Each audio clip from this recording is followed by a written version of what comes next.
Selamat berjumpa kembali dalam layanan audio Sahabat Seperjalanan. Hari ini adalah hari Selasa 26 Maret 2024. Tema renungan saat teduh kita dengan judul Penilai yang Dinilai. Penilai yang dinilai, firman Tuhan terambil dalam Matius pasal 18 ayat yang pertama sampai dengan kelima. Pada waktu itu datanglah murid-murid itu kepada Yesus dan bertanya, "Siapakah yang terbesar dalam kerajaan surga?" Maka Yesus memanggil seorang anak kecil dan menempatkannya di tengah-tengah mereka dan berkata, "Aku berkata kepadamu, sesungguhnya jika kamu tidak bertobat dan menjadi seperti anak kecil ini, kamu tidak akan masuk ke dalam kerajaan sorga. Sedangkan barang siapa merendahkan diri dan menjadi seperti anak kecil ini, dialah yang terbesar dalam kerajaan surga. Dan barang siapa menyambut seorang anak seperti ini dalam namaku, ia menyambut aku." Mari kita berdoa. Bapa yang di dalam surga, kami ingin belajar di dalam setiap kehidupan kami memiliki cara yang benar di dalam menilai dan tidak terlalu mudah di dalam menilai orang lain. Dalam nama Tuhan Yesus kami berdoa, amin. Shalom sahabat seperjalanan yang dikasihi Tuhan, kita punya mata, kita punya telinga, dan kita punya mulut. Dan sewaktu kita memakai mata kita dan mendengar dengan telinga kita, maka yang kita dengar, yang kita lihat adalah manusia-manusia yang ada di sekitar kita. Ada pepatah mengatakan kita melihat dengan mata tapi kita tidak sanggup, yaitu melihat mata sendiri. Kita bisa mendengar dengan telinga tapi kita pun tidak bisa melihat telinga sendiri. Sahabat seperjalanan, tatkala kita berbicara bersuara pun, apa yang didengar suara kita oleh telinga kita, tatkala suara itu direkam, kemudian suara itu kita dengarkan kembali, ada perbedaan sesungguhnya warna suara.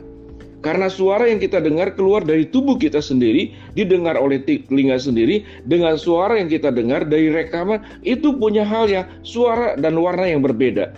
Kalau sahabat seperjalanan tidak percaya, silakan untuk melakukannya dan mencoba. Lepas daripada semuanya itu, tentang penilai yang dinilai di dalam percakapan antara Tuhan Yesus dengan murid-muridnya, ini cukup menarik. Pada waktu itu datanglah murid-muridnya kepada Yesus dan bertanya, "Siapakah yang terbesar dalam kerajaan surga?" Sewaktu bertanya tentang siapakah yang terbesar di dalam kerajaan surga, kita mengingat tentang bagaimana terjadinya persaingan di antara murid-murid dari 12 murid yang ada. Tidak heran kita melihat ada murid yang sangat suka sekali berbicara seperti Petrus. Ada murid yang tidak tulus seperti Yudas. Kemudian ada murid-murid yang diam saja. Mungkin mayoritas adalah asal Bapa senang atau kemudian memang tidak mau terjadi konflik. Dan di dalam persaingan-persaingan seringkali timbul dalam komunitas manapun. Dan pertanyaannya selalu, siapakah yang terbesar? Siapakah yang terbaik? Naluri manusia memang berjuang bagaimana dia menjadi yang terbaik dimanapun. Kalau kita mengingat, kalau kita masa kecil, kita sedang bermain utak umpet atau bermain lomba lari atau bermain apapun bentuknya, maka yang terjadi setiap orang berjuang bagaimana menjadi yang terbesar. Tatkala kita kemudian bertumbuh menjadi seorang anak remaja, menjadi pemuda dan pemudi, kita bukan akan mencari pasangan siapakah yang terbaik untuk pasangan hidup saya. Demikian juga seluruh aspek hidup sampai manusia itu menjelang meninggal, dia akan berpikir bagaimana menjadi yang terbaik, bagaimana menjadi yang terbesar. Dan pertanyaan itu ditanyakan. Dan yang menariknya bahwa setiap komunitas pun rupanya berorientasi kepada penilaian. Bukankah di sekolah kita seringkali dinilai oleh guru? Siapa murid yang terbaik, siapa murid yang terapi, siapa murid yang paling disiplin. Semuanya itu penilaian.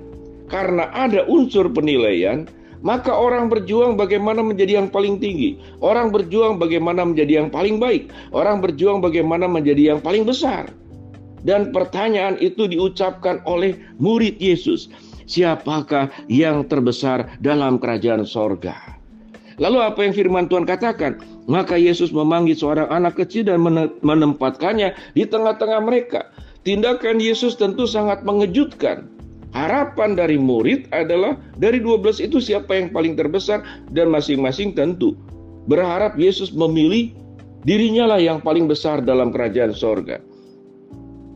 Tetapi Yesus menempatkan seorang anak kecil. Tentu ini mengagetkan. Anak kecil. Anak kecil itu siapa? Yang belum tahu apa-apa, belum ada pengalaman, belum bersumbangsi apa-apa. Anak kecil itu tidak akan melayani Yesus seperti murid-muridnya yang mungkin mereka semua sudah berjerih lelah mendukung pelayanan Yesus kemanapun Yesus pergi. Tetapi Yesus menempatkan seorang anak kecil dan Yesus berkata, "Aku berkata kepadamu, sesungguhnya jika kamu tidak bertobat dan menjadi seperti anak kecil ini, kamu tidak akan masuk ke dalam kerajaan sorga." Apa yang Yesus katakan? Engkau harus bertobat. Bertobat dari apa? Yaitu bertobat dari berjuang menjadi yang paling besar, menjadi yang paling penting, yang menjadi paling populer, menjadi yang paling diterima, yang paling menonjol. Itu adalah sifat manusia. Rupanya sifat-sifat seperti demikianlah dianjurkan oleh Tuhan Yesus. Engkau harus bertobat seperti anak kecil ini. Kalau kita melihat tentang sifat anak secara psikologi perkembangan yang kita pahami, anak-anak itu senang kebersamaan sekalipun ada sifat-sifat dosanya. Tetapi rupanya manusia setelah tumbuh menjadi semakin dewasa, dia menjadi semakin terampil dan cerdas. Bagaimana berbuat dosa dengan dikemas sedemikian rupa, sehingga di dalam pelayanan pun bisa berbuat dosa. Bagaimana mungkin Yesus berkata, engkau harus bertobat seperti anak kecil ini? Sahabat, seperjalanan bagi kita sebagai orang percaya yang sudah lama menjadi orang percaya, bahkan pelayan-pelayan di gereja, orang-orang yang kemudian terkenal dengan karunia yang dimiliki. Jangan-jangan itu juga kata yang diucapkan oleh Yesus. Kalau engkau tidak bertobat dan menjadi seorang anak kecil ini, engkau tidak akan masuk ke dalam kerajaan sorga. Jangankan pertanyaan siapa yang terbesar dalam kerajaan sorga, masuk saja engkau tidak akan masuk ke dalam kerajaan sorga. Kalau engkau tidak bertobat seperti anak kecil ini. Pertanyaan murid siapakah yang terbesar dalam kerajaan sorga dijawab oleh Tuhan Yesus.